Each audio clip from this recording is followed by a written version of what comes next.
Well, hello everyone, and welcome to Division 46 of the American Psychological Association Society for Media Psychology and Technology. I am Jennifer Van Gorp, and I'm the chair of Division 46's Programming Committee. And I'm excited to introduce you all to today's topic and speakers. And before we get started, I just want to let you know that this presentation is being recorded and will be published to our YouTube channel. If you have to ask the presenters any questions, please just put your question in the Q&A at the bottom of the Zoom window. And just be aware that the Q&A is different from the chat. The presenters are going to try their best to answer all of the questions, including those that were submitted upon registration, but they may not be able to answer absolutely everything. We'll do their best. The topic of today's webinar is AI-generated stories, narrative engagement, and perceptions of creativity. We are joined today by Dr. Susan J. Eddington, who will be interviewing Dr. Perry Reed about his dissertation research, which won the Division 46 Award for Outstanding Dissertation in 2024. In his dissertation, Dr. Reed investigated how people engage with AI-generated stories and subsequently evaluate the creativity of the story and its author. Dr. Reed will discuss his results and directions for future research. And a little bit more about our presenters here. Dr. Susan J. Eddington is a media psychology scholar and practitioner. She is an award-winning communication strategist, applied psychologist, and accredited public relations counselor. She is president of Images, a strategic communications firm, and a fellow of the Institute for Social Innovation at Fielding Graduate University. Dr. Eddington is founder of the Center of the Study of Media, Technology, and More, and a past president of the Society for Media Psychology and Technology. And she has also served as chair of the awards committee in 2024. And Dr. Perry Reed is a media psychology consultant, an associate professor with a passion for storytelling and understanding the evolving role of artificial intelligence in creative domains. Outside of academia, he works with individuals and organizations on branding, audience engagement, user experience, and market strategy. So I will let them take it from here. Well, thank you so much, Jennifer. I appreciate this opportunity to talk about media psychology and our our award winner, Dr. Perry Reed. Dr. Reed won the award for the Outstanding Dissertation in 2024, as Jennifer just explained. And we are just thrilled because every time we get exciting research, and we had more than one outstanding nomination. AI is the moment. It's the subject that everyone is talking about, whether it's for good or for bad.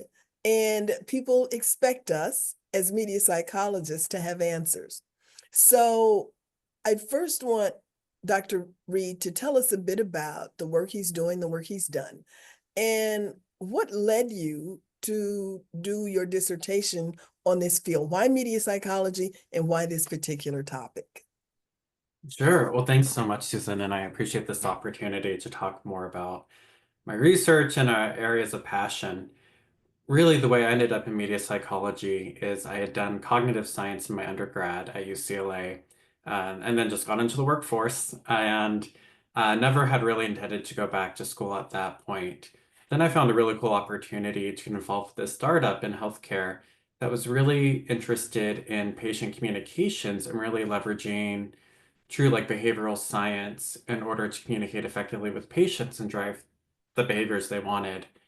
And from there, it just kind of snowballed by doing audience engagement and marketing. And I was at the point where I was like, I should probably, beef up what I know on this subject, put a little more credit behind my name. And, if you do a Google search long enough for psychology, technology, media, at some point you're going to find Fielding Yeah. Graduate University, which I did and seemed like the perfect fit. And so I jumped into the master's program where I really focused on that consumer neuroscience and brand marketing. Um, And then I finished, time passed, global pandemic left me at home thinking, man, I could have just kept going at this point. But I ultimately decided to go back to do the PhD.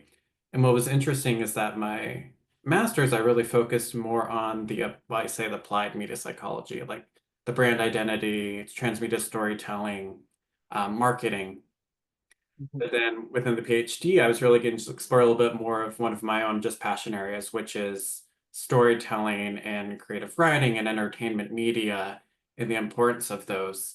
And so when it came time to think about my dissertation, um, as many of us do, I had 10,000 ideas and I didn't really know where to start until I really thought about what kind of bridges, my professional like marketing and media worlds with my recent areas of focus.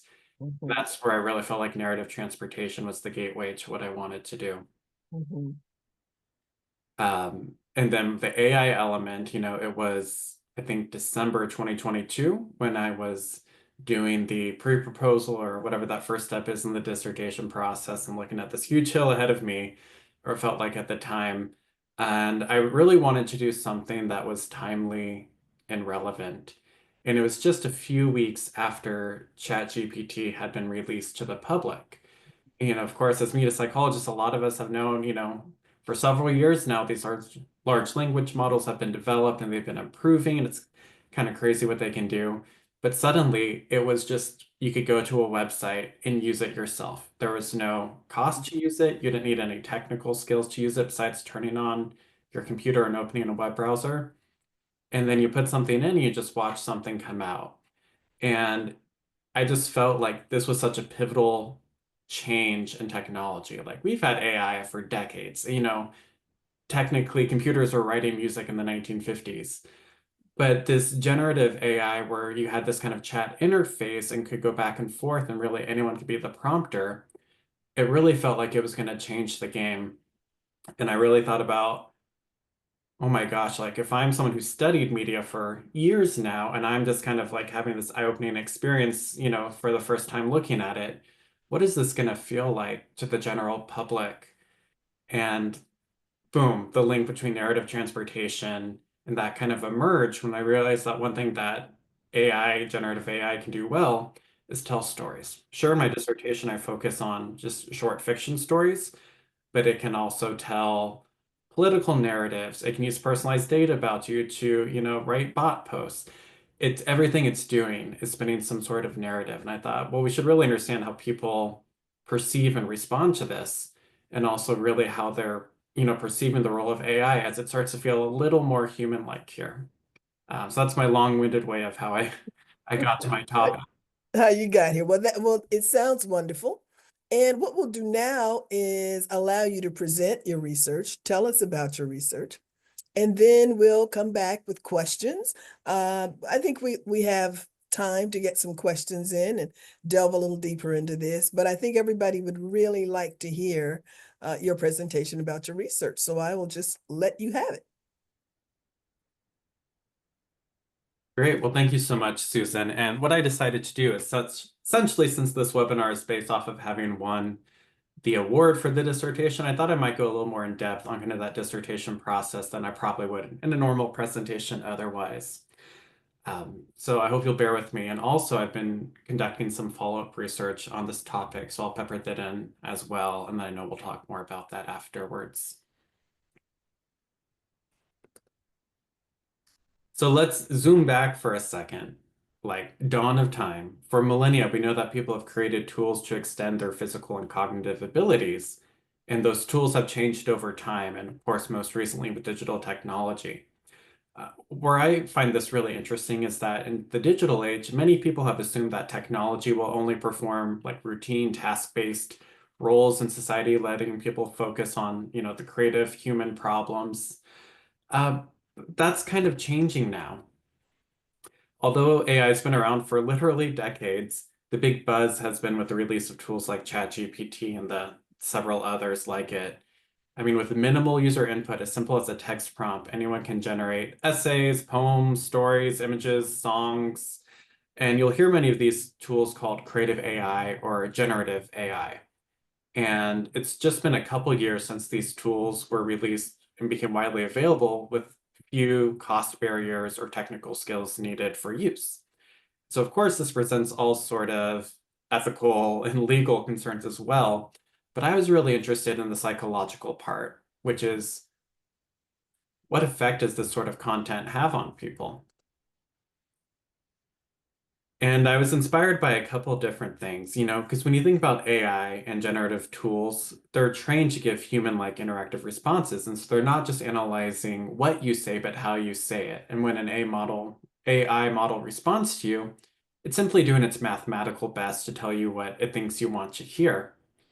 And so looking into the research on AI to date, I was intrigued by two concepts. The first one, most of you have probably heard of. The second one, less likely so. So the first one is the Turing test, going back to Alan Turing, the World War II codebreaker. And he developed this test where can a human observer tell if they're talking to a human or a machine on like a text-based screen? But more recently, there's this idea of the Lovelace test, which is named for 19th century first computer programmer Ada Lovelace. And it considers whether a machine can produce something that a human observer finds creatively satisfying. And I think the implications are massive here because if we find the things that AI does creative, that changes our concept of human creativity in the way we address art, design, entertainment, and aesthetics. So that's when we get to study one. And at the time, it was the only study in terms of doing the dissertation, but I've since gone on from there. So I'm going to spend most of the time talking about study one. So it all starts with stories, which have an evolutionary advantage for human, and they're an effective way of sharing social information because they match our brain's natural mode of thinking.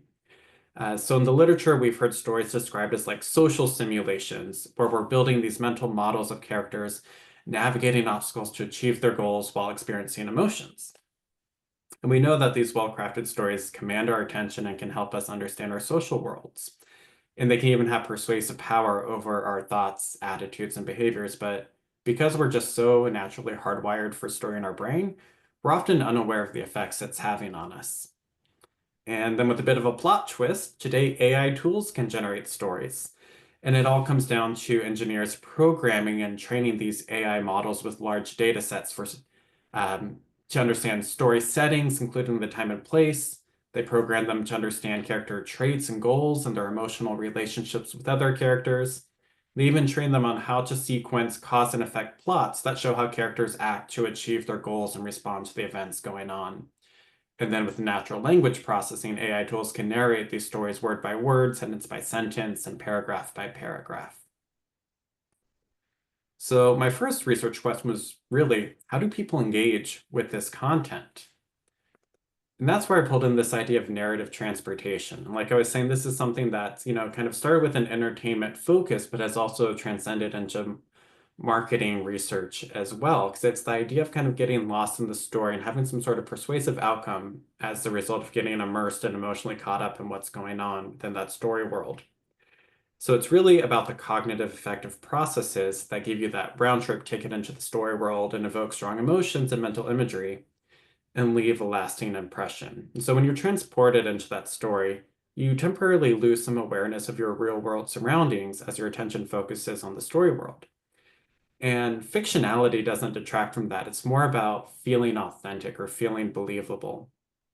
But there is some research that shows that your expectations about the story author, like their life experiences, capabilities, or other intentions, can influence how transported you are by the story. I will say I was very lucky for my dissertation. Melanie Green, who is the kind of, I don't know how you would even describe her at this point, but she really is at the core of narrative transportation research. She really took the initial metaphor from the 90s and turned it into a conceptualized and operationalized theory that's been used in media psychology research for about 25 years now. Yes. Melanie Green. I need her.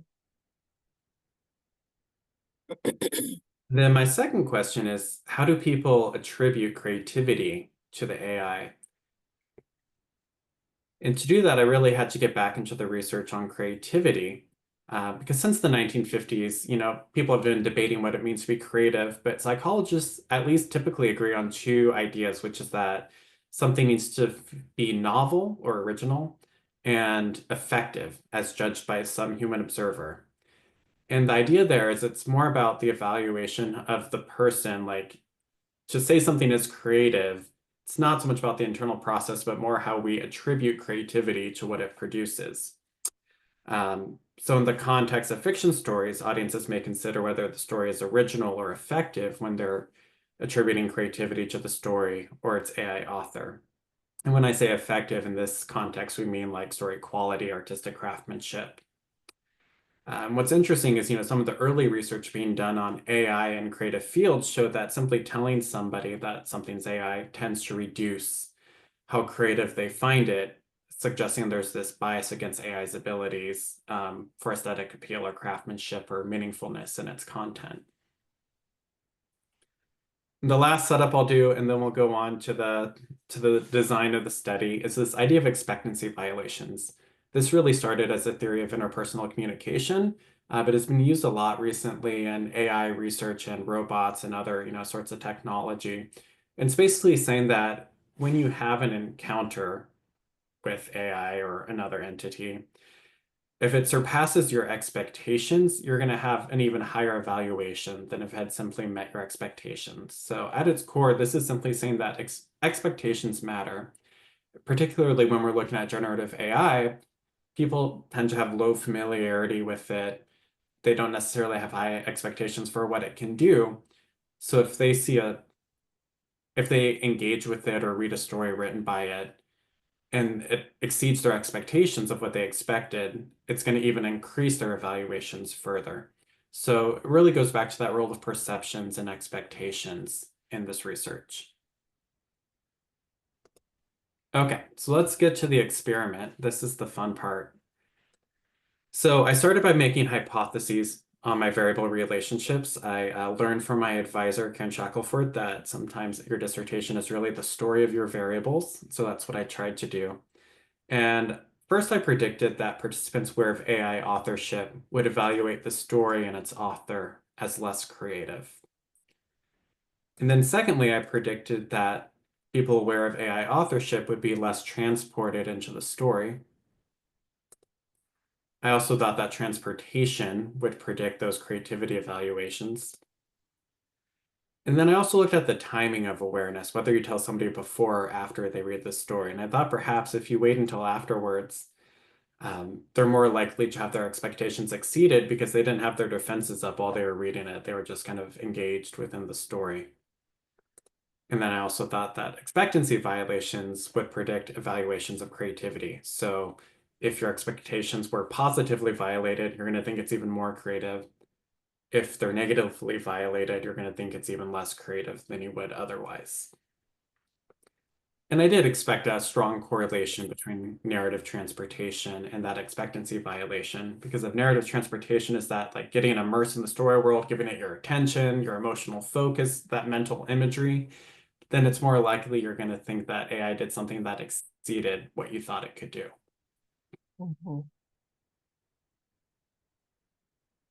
I used ChatGPT to write my stories, and I used a pretty simple prompt. It wasn't quite as simple as write me a story, which is what I have here on the screen, but it was only a sentence or two to produce the fiction stories. And I actually used choose stories because, again, I wanted to improve the generalizability and make sure it wasn't an effect of, a particular story. And so the first one is about a woman whose lover with a thieving past is framed for new crimes by the town mayor. So the woman has to confront the mayor and clear her lover's name. And then the second one is about a man and woman helping a victim escape from a post-apocalyptic city, although they're ambushed by soldiers on the outskirts of town. It definitely has some The Last of Us vibes for anyone who plays or watches that. And then for the procedure, I used a between subjects design because I needed to manipulate when people were aware of the AI and if they were told at all during the procedure. And so I started by setting it up and just saying this is a study about readers' responses to short stories. Everyone got the same information. And then group one was told the story you were about to read was written by AI. And so then they read the story, either A or B, randomly, and completed the narrative transportation scale. And then group 2 was told, hey, the story you just read was written by AI. So now they were in on it. So I ended up with 2 participant conditions that were aware of AI and 1 that remained unaware. So the groups that were AI then did that expectancy violations item. How did this compare to your expectations? And then finally, they did the creativity evaluations. And for the story creativity, I really focused on those ideas of being original and high quality, because those are really the 2 tenets of creativity. And I thought it might be a little leading if I asked them to say, how creative is the story? And then how creative is the author? So I asked them to evaluate the story on those criteria of original and quality, and then say, well, how creative was the AI, or how creative was the author? And of course, groups 1 and 2 knew that it was AI. So I had nearly 500 people complete the study. To be honest, G-Power came back that I only needed like 200 and something, but I used the Qualtrics recruitment services and I just had to go a little larger for the minimum project size. But what was really helpful is they also helped me by quota sampling age ranges so that my participants, from 18 to 34 represented 35 to 54 and 55 plus. So like my sample reflected the age ranges of the US population and relative proportions. Then I analyzed the data with our good old friend IBM SPSS. And then I have my results. So interestingly, AI authorship awareness did not significantly predict either creativity evaluation. So you can see from the visual graph that there is a slight difference, but it wasn't enough to be significant, and it was a very, very, very small effect. So in terms of my little diagram here, I didn't find support for that link between AI authorship awareness and the evaluations of creativity, which again was surprising to me, and we can talk more about that after. And then I also found that AI authorship awareness did not significantly predict that level of narrative transportation into the story. And it's actually pretty even here. There's not even like a visual difference. So I also lost that link. And then I also looked at how narrative transportation predicted the creativity evaluations. And this was exactly as expected, which made me feel a little better about the quality of my data, because people who were more transported did evaluate the story and subsequently the author as more creative. So I kept that link there. And then for that timing of AI authorship awareness, it didn't, even though there's a slight difference where people who were told before reading actually had their expectations exceeded a little bit more, the finding wasn't significantly different. So basically that saying is that whether you tell someone before or after the story doesn't really make a difference on whether it exceeds their expectations. They don't have like their defenses up, being more critical of the story because they want it to be not as good. And then finally, as I expected, those expectancy violations correlated with the creativity evaluations.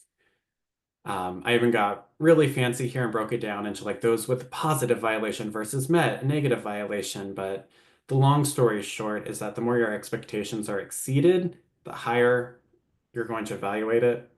And the more your expectations are negatively violated, the worse you're going to evaluate it. It feels pretty intuitive, but it's good to have that additional data to show that that really is the case. And what it does is show that people kind of have the same engaging experience with it, but if somebody came in with high expectations, that's going to be, and just had them met, it's going to be different from someone who maybe had mediocre expectations, but had them exceeded.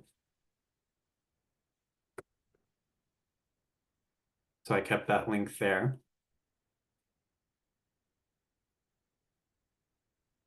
And then I also found that, oops, going back, narrative transportation and expectancy violations were correlated. So in terms of my results, it was kind of an interesting picture. I was really surprised that AI authorship awareness didn't have that statistical significance to predict the creativity evaluations like I thought it would. But then it also kind of made sense to me that, narrative transportation is a very internal process. It's your own mental states and attention and emotions. And so perhaps just AI authorship isn't the kind of information that's going to turn you off from getting engaged in the story, or maybe there's that novelty or interest in it, something new that keeps you engaged. But it's really about how you're interpreting the story, right? And that's like anytime you're watching TV, reading a story, it's you making your own interpretation of what's going on. And so it makes sense that that can be separate from that authorship information. But I think the most critical thing here is that it's that positive engagement with the story, how engaged you are, how emotionally invested you are, how much mental imagery it gives you. That's really going to lead it to exceed your expectations and seem to be more creative.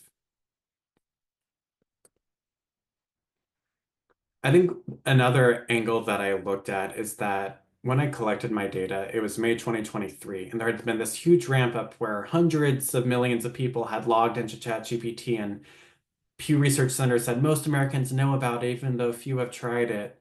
And what I really think is there might have still been a novelty effect and definitely low literacy, like media literacy, for understanding generative AI and how it produces its outputs and the amount of human data that it's trained on.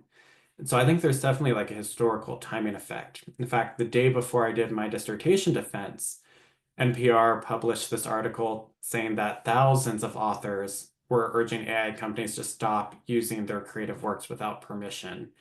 And Margaret Atwood, known for The Handmaid's Tale, is on that list as well. But basically what they had found is that these AI systems seemed to be trained on their data because they were able to tell stories that were kind of in a similar vein or had similar concepts, or they knew things about the plots of those stories. So it became very apparent that there wasn't enough protections for the authors of creative works in terms of how their work was being used with AI models. I think another really interesting thing as well is that, by the time I did my defense, we were in the midst of the writer strikes and then the actor strikes in Hollywood, literally happening outside my door while I was doing my dissertation defense. And that really showed this key issue of what does it mean to use AI in creative contexts, and what potential harms could that have for people who work in creative fields and have creative livelihoods. So with all of that in mind, I eventually decided to do a study too, and it was actually very recent. I just collected data earlier this month. And for going on to study two, I actually decided to bring in a couple more collaborators who I work with at Fielding. One is Dr. Karen Shackelford, who is also my advisor for my dissertation, so she was familiar with my subject matter. And then Josh Cohen, who's also a great researcher and recently completed his PhD at Fielding as well. And I wanted to do a couple new things. Well, one old thing and one new thing. The old thing is I wanted to retest my same hypotheses because it still seemed weird to me that the AI authorship information wasn't decreasing evaluations of creativity in a significant way. And I thought there would probably be a historical kind of timing change because we've seen it in news headlines. We've heard creative fields talk about it. Writers have been out striking about it. Actors have been out striking about it. So just kind of those preconceived notions are probably changing a little bit. And then I also wanted to introduce this idea of mind perception, which is a concept going back about 20 years, created by Gray and colleagues, that really came up with this idea that the way we attribute mental states in others is their ability to have agency and experience. So agency would be that capacity to think and plan and act intentionally. An experience would be like actually being aware and feeling emotions. And research shows that people tend to attribute less mind to AI, but it is malleable. Anthropomorphizing robots can actually make them seem to have more agency and more experience, for example. So I thought it'd be interesting to see if that creative output of the story, if you find it novel and effective, does it feel like the thing that created it had more agency and control over what it was doing? And also, if you're kind of swept up in that narrative transportation and you were feeling the emotions of the story, do you kind of get that intuitive sense, like the AI also understood and could feel those emotions as well if it was creating the story? One thing that's interesting about the mind perception scales too is that the way they're measured, it does feel a little funky because you're basically asking someone to say like, the AI is capable of thinking. The AI is capable of feeling pain. If anyone watches the TV show Severance, it kind of feels like a little Severance Lumen experiment going on. So I was also mindful that, perhaps there's other ways we can start to measure this with people because we really want that intuitive sense. I'm not someone to say like literally that AI is conscious. I'm really trying to get that intuitive perception like, whoa, it seems like, it understands the aesthetics of what it's doing, or it was in control of what it was doing. And then I also introduced a couple individual difference variables, because in study one, I found that participant age and education level and all these other demographics that were quota sampled didn't have any impact. It didn't matter how old you are, what your education level was, the results didn't change. So maybe there's other ways of looking at this. So I incorporated this idea of creative self-concept, which looks at how important creativity is to one's personal identity, and then also creative self-efficacy, which is like, how creative do I think I'm capable of being? And I thought that perhaps people who had a higher creative self-concept, like the more important it was to them and they felt like they were creative, the less likely they would be to say that the AI is creative. And then I also wanted to look at just general attitudes towards technology. And I couldn't really use an AI scale because that would tip the whole thing away, right? To then later say like, surprise, it was written by AI. So we use this technology adoption scale that really looks at like optimism towards technology, proficiency with using it, any perceived dependence on tech, or even like vulnerability from big tech companies. So sorry, you don't get a pretty map this time. I just had a time to put a quick table together. But in study two, I found a couple of different things. Unlike study one, I actually did find support that just being aware of AI authorship reduced those creativity evaluations. That was more in line with what I expected the first time. So either it's, we can chalk it up to the type 2 error, even though I had sufficient power in my study, or it could just be times have changed. Public conceptions and preconceived notions are different now than they were 2 years ago. And also, as expected, being aware of AI made you less likely to say the author had agency and experience. But like the first time, knowing it was AI did not reduce transportation, which makes it seem more like it's that kind of internal independent mental process. And knowing before or after the story didn't change how it exceeded your expectations. But I think, again, the most critical thing is that feeling of narrative transportation really increases those creativity evaluations. And it also increases that perceived agency and experience for the AI author. And then for my participant, like in individual difference variables, creative concept actually did not interact with AI awareness in any way. In fact, in general, people who had higher creative self-concept said everything was more creative, which was unexpected. But we did find that that technology adoption propensity did increase mind perception. So people who have like better attitudes towards tech in general were more likely to say that it had perceived agency and experience. Okay, so I'll do a quick conclusion for here, and then we'll go back to our interview portion. But really what my research is trying to do, the key point that I want to make is that positive engagement, that experience you have with the output of generative AI is really going to influence how you perceive AI and its capabilities. And sure, media effects go both ways. So, if I know things about AI, that's going to change how I perceive the output, but then how I perceive the output is going to change the AI. But I really want to focus in on how those experiences with the output changes what we think of AI over time, because agency and experience are associated with things like morality and all these other variables where we have to really be careful of, as everything like chatbots are now AI and customer support is AI and social media posts are written by AI. We really need to be mindful of the stories that it's telling and the effect that it has on people. And my paper is not necessarily about the ethics or an argument for the use of creative AI in creative spaces. Really, I'm trying to provide data to inform ongoing conversations on these areas. So the times they are changing, and if you didn't guess by now, all of the images used in this presentation were generated by AI back in 2023. All right, Susan, I'm going to go ahead and stop sharing my screen.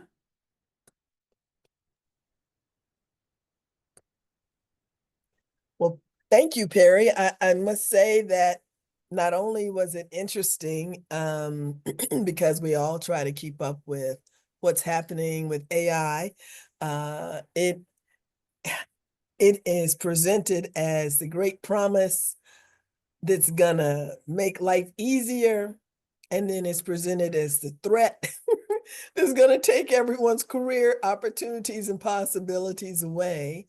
Um, and sometimes people get so caught up in the fear of the threat that they don't think about the many positive possibilities for the use of AI. So as I looked at your images, and because I create a lot of images with generative AI. I mean, it's just easy. And I am mindful about the artists that I used to have to hire to do that work, and how AI uses the work of others, and that's how it builds its capacity to do what it does.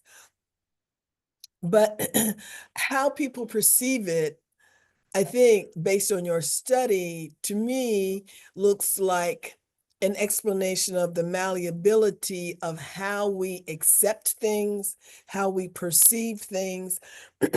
And now AI is a thing. It's no longer science fiction, it's real life. And so people, as your study indicated, have just said, okay, it's developed by AI. I'll accept this. It's a good story. Doesn't matter who wrote it or what wrote it. It's a good story. So I think it's beyond just an example of where we are and how quickly this moves. It's also a study in how easily humans are influenced and accepting of change. We may not be accepting of change in every environment, but in this one, we certainly are accepting of change. So I want to thank you. I want to thank you for your presentation. And let's just get to a few of the questions. We have a little time.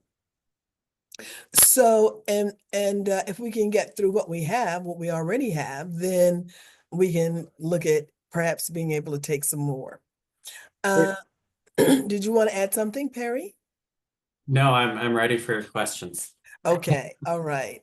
So, okay, so this first one I think you've answered, and that was, how does an individual's perception of or reaction to a story change if and when they learn it was AI generated?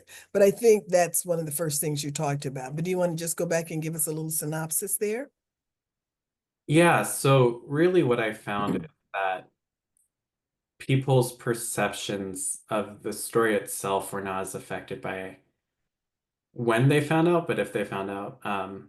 To put it differently, I think it is all about the perception.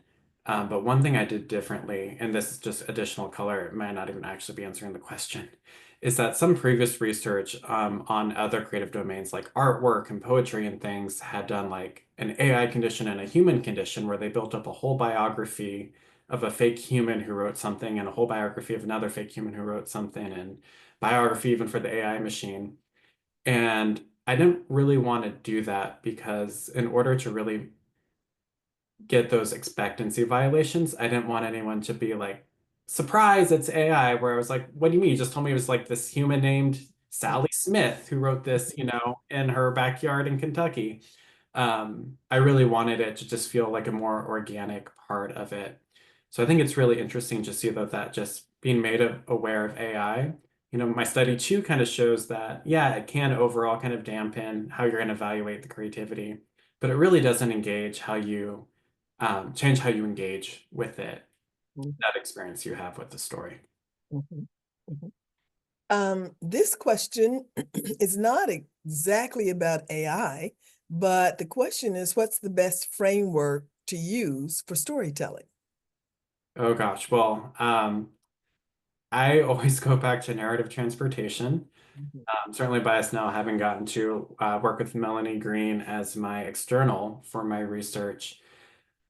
I think the reason that it's the framework I went to, because I was going back and forth between there's a narrative engagement scale and a narrative transportation scale. The narrative engagement one is more granular, where it's breaking it down into like the comprehension and then this and this and this. Where narrative transportation is really arguing that it's all kind of melded together when you're in the story. And so you can't really extract, even though there's you can do some factors on the scale items, it all kind of blends together into one thing. And I did earlier in the program, I had done a capstone project looking at the neuroscience of stories. And I looked at all the fMRI and studies that had been done in this area and the other neuroimaging tools, and essentially was able to build a paper where I showed all the brain areas that are activated when we're following these captivating characters and these protagonist propelled plots and building these mental models in our heads. Really, just honestly, the neuroscience data provided great evidence that neurotransportation is actually onto something. All of these different parts of narrative engagement really are blended together in a way where you can't just separate one piece from the other.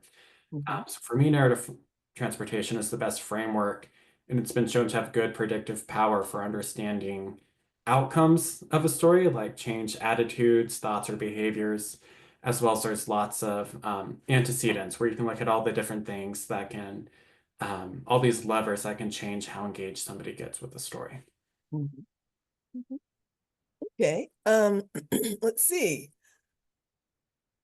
How does and oh no, we covered that one.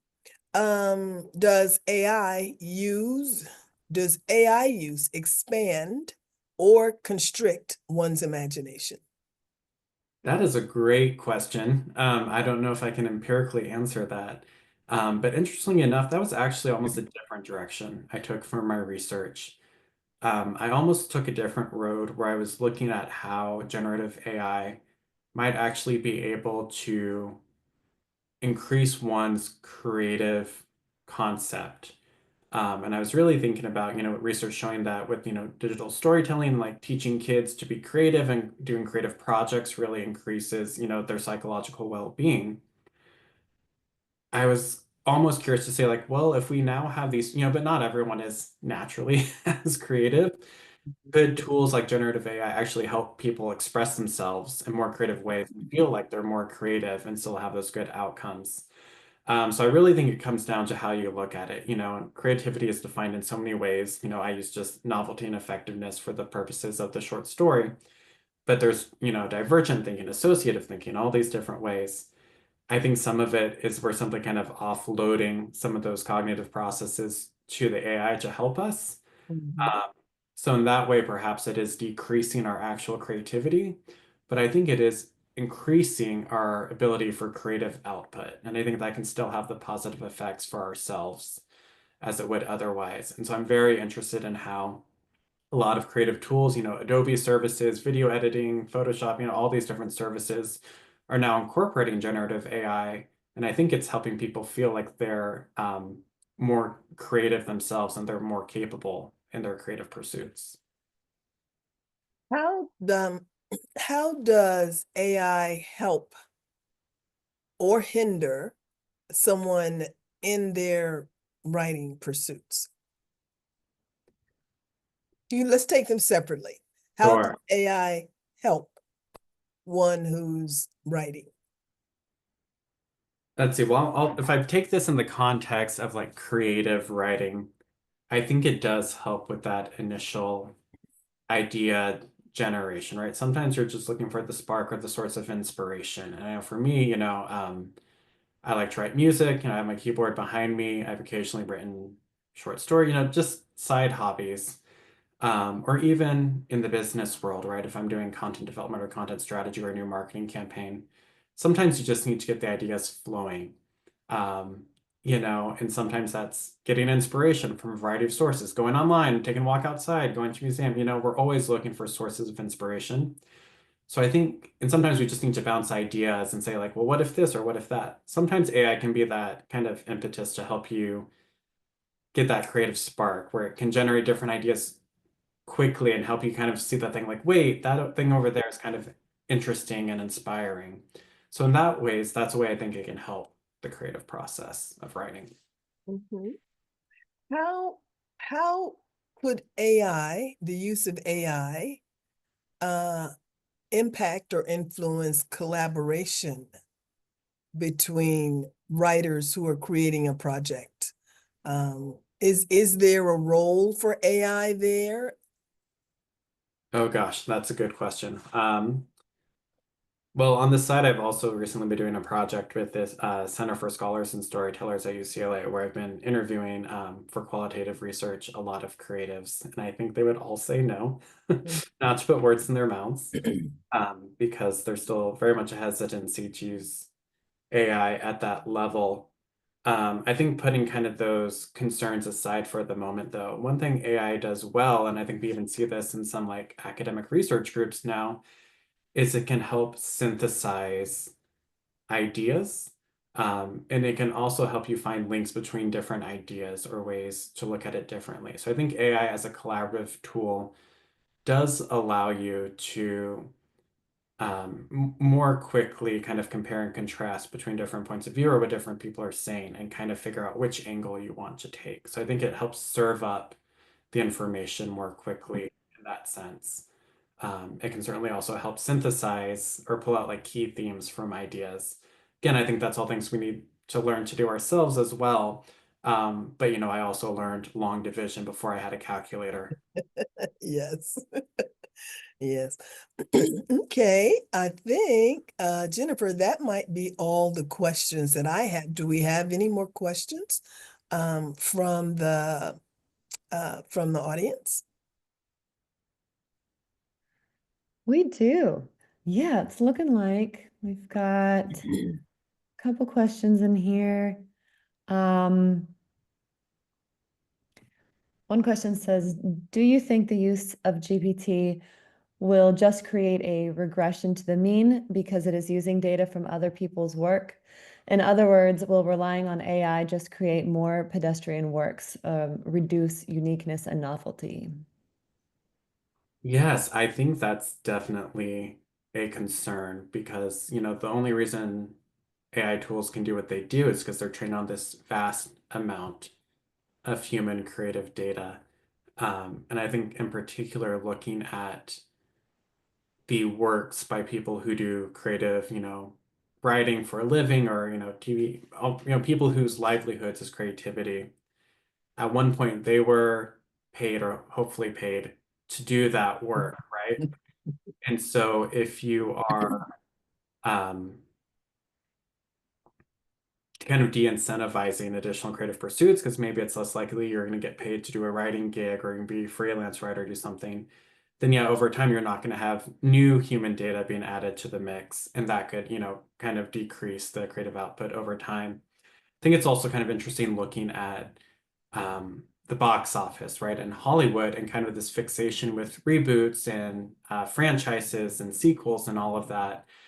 And sometimes you have to wonder, like, do people really want the most novel and artsy thing, or do they want something that's kind of like middle of the road? You kind of know what you expect going in and it's going to deliver on what it gives you. And that's where I think some of the concerns come in over, kind of AI taking over. Got it. Thank you. There's another question. If you can clarify if your questioning and your research included both, do you think the creator of this story is creative? And do you think this story is creative, or was it just one of those? Good question. So for the story, they only evaluated two items, which was how original was the story and what was the quality of the story. I intentionally did not use the word creative there because I didn't want to like have that bleed over into their evaluation of the author. And then for the writer, they were asked how creative they thought they were. And I was actually careful not to use the word create in any participant materials because I didn't want that association between create and creative as well, which maybe that's more of a minutia that wouldn't have made a difference. But I was trying to be very careful not to prime them to think any particular way. Awesome. You have any more questions? No, I don't think so. Nothing that I'm seeing. Is there anything else you'd like to say before we end the webinar today? Very. I'll say thank you for the award. I think a dissertation is a labor of love and hard work. And what's interesting about mine is that only 3 of my 6 hypotheses were supported, and sometimes that feels like failure. But it actually ended up being more interesting, I think, than had everything just come true the way that I thought it would. So um, I appreciate the opportunity to share more today. And I definitely think in this field, time is of the essence. And I think other people also need to be doing this research because we can't go back retroactively. Like, right, we need to track over time how people's perceptions and attitudes are changing. And the only way we can do that is if we're continuously collecting data and tracking these trends. I just want to say thank you, Perry, for your excellent work and for contributing to the body of knowledge on this topic that's so meaningful to everyone. And as you said, things aren't going to change. We are not going backwards. So people expect us as media psychologists to be invested in investigating these things. And your research shows that there are meaningful outcomes and things that we need to consider even further. As you said, we just continue doing the research. I think another exciting something to investigate will be artificial intelligence. And I am just beginning to do a deep dive into that and what it means. And since I've been a sci-fi fan for a long time, that was always a threat. And now it's here. So even more for us to explore. But I want to thank you again. And it's really my honor and my pleasure to be able to talk to you or to lead the conversation, to initiate the conversation based on your outstanding work. Thank you so much. Thanks, Susan. Actually add one last comment, which I alluded to earlier, but I really do see an overlap between this work and your work on misinformation and disinformation, particularly because, I focus on the context of information, but so much about misinformation and disinformation is narrative, persuasive narratives. And I think it's really mindful to think about how AI is being used in that pursuit and what AI is being used to create persuasive narratives intentionally, and then also perhaps the unintentional consequences where there's no human actually trying to get it to make people think that. So I definitely see an overlap between our research and areas of focus. Absolutely. And because really I couch my work on misinformation, disinformation as media effects. And that's what your work is. And it's critical, and it's AI is driving so much of the challenges we're facing now. And I'm exploring more with people who are looking at it as a global phenomenon. And have found a new study that I'm very interested in, but we don't have time to talk about today, that looks at this. But I'll just say that it explores, it's looking at the phenomenon of narrative used to generate more misogyny and threats, attempting to groom males to encourage young women to rape themselves or for self-harm. And I mean, there is so much, and it is narrative generated. So the two are definitely hand in hand. It is the stories that are told that affect the attitudes and what people believe. And so just as you have the stories that are designed for entertainment, we also have stories designed for entertainment that have nefarious purposes. So the underlying concepts are the same.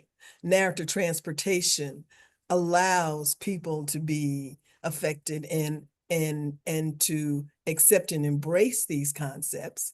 And so, we still have to be diligent about, okay, we understand that, but what do we do about it? So that's a subject for another webinar. But thank you for mentioning that, Perry. Thank you, Jennifer. Oh, yeah. Well, thank you both.